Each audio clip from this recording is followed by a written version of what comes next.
Libra, kumusta? Welcome back sa inyong love reading. Alamin natin guys ang inyong energy, outcome at saka advice.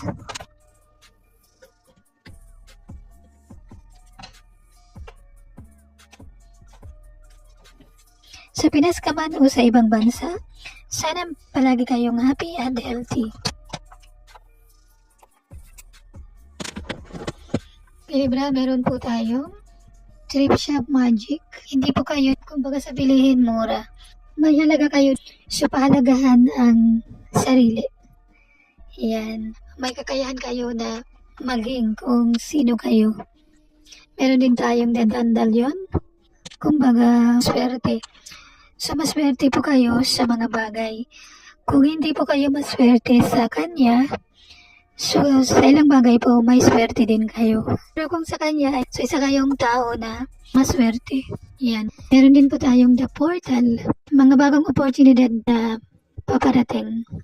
Hindi lang po yan bagong tao. Kung so ito po ay pwedeng trabaho o business. Kung ano man po yung hinahangad ninyo. So, i-clarify natin.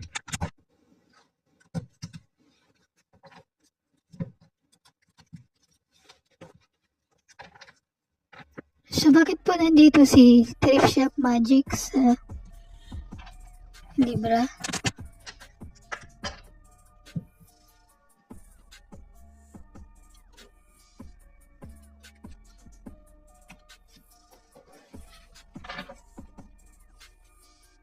So, meron po tayong The Judgment, The Star, Nine of Hearts, may nag-awakening. Ito po ay isang may pagbabago sa sarili. At saka yung parang self-reflection, kumbaga,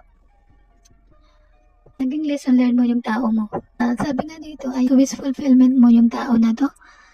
At saka, kung ikaw ay marriage, pwedeng nag-healing ka na sa inyong nakaraan. Nagre-representa po ito ng healing, inspiration, at saka bright future. Para sa mga singles, nagsasuggest ito na may potential person. So kung nasa in relationship naman, pwede ito ay mas magiging malalim pa ang iyong samahan. So, i-encourage po kayo na mag-let go sa nakaraan. Adjustment po ang kailangan. Alamin naman natin si Dandalion.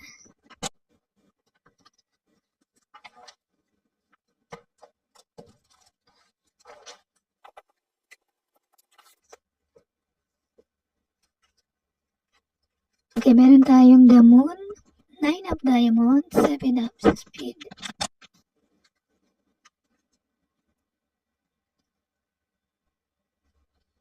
Since nagpakita si The Moon, pwede may deception, masyado kayong emotional. Pwedeng may fears ang ilan. Nasabi po dito na magtiwala kayo sa iyong intuition. Kung clarity po yung kailangan. Kung may tao di, pwede nandin lang, parang ginost kayo ganon. So kaya na lang umalam guys. Inimensahe po sa iyo, embrace mo daw yung halaga mo at saka yung pagka-independent mo. Ang ilan, parang financially successful at saka merong high standards. So siguro pwedeng mapili kayo. Kaya may si universe na yung gumawa ng paraan. Okay? Bakit naman nandito si The Portal?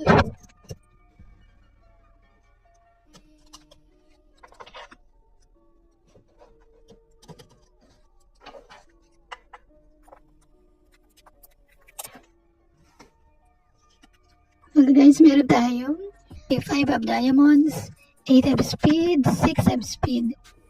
Parang may fears ang ilan. At saka, ang ilan sa inyo at so natatraps or kailangan po dito freedom. Ang ilan naman ay nakapag-move on na. So kung may nagsara po, meron bagong beginnings. Aside po ng barahan na mayroon kayo dito i-let go. Meron tayong energy ni Aquarius, Libra, Cancer, Air, Earth, at saka Water. Alamin naman natin ang iyong bottom of the deck. Meron na person na immature, parang disappointment ito. Walang komunikasyon. Nagsisignify din po ito ng sensitive na emotion or kailangan po ng introspection. Kaya kailangan i-balance. Sino pa itong person na iniisip ng mga Libra?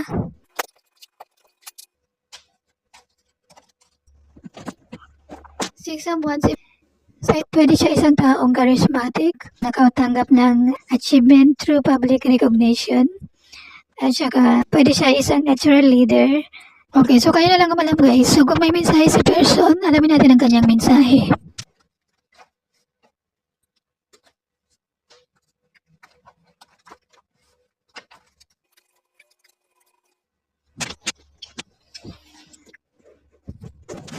Okay, Libra, meron po tayong till we meet again. Sweet niya. Meron din po tayong I'm here for you no matter what. Meron din po tayong may sorpresa ako sa'yo. Tsaka, ngiti mo pa lang ay masaya na ako. Love advice.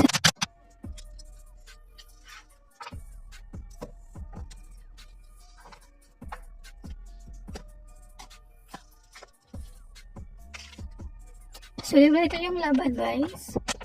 Sabi dito, love yourself first. Your self-respect makes you more romantically attractive. Huwag niyong kalilimutan guys. Importante po yan. Mahalin muna yung sarili natin bago yung iba. Okay, unrequited love. There's not enough attraction or chemistry to keep this relationship going. Meron din tayo, express your love. Go ahead and make the romantic gesture.